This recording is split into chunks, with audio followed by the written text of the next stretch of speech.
friend of mine, someone that I have so much respect for in terms of creativity. Now she's my queen too, one of the queens that God has blessed me with. I thank God Almighty for them complementing one another.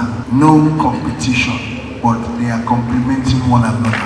I have another beautiful queen in the house, very talented, very creative, Olori Tobi. Stand up for recognition. Gbogbo aṣọ tó wọ̀ yẹn ló máa ń ṣe fúnra ẹ̀ o.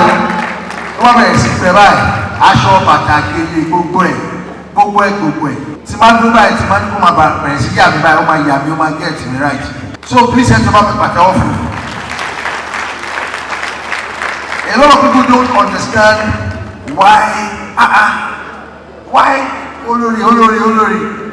But for me, I have a mission with all of them.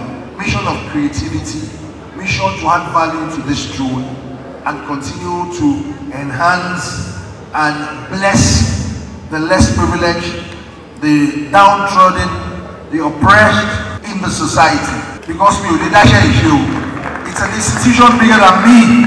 I can't do the work alone. So for me, a lot of people just probably think it's just Kakuma Fishola, Ishe Pafishola. We are complementing one another. And God blessed me for me to actually face headlong one of my greatest concerns on this throne. Because this throne is designed for such a thing. And I never knew that I would find myself in a situation. I cannot do this work alone. It's a very big institution.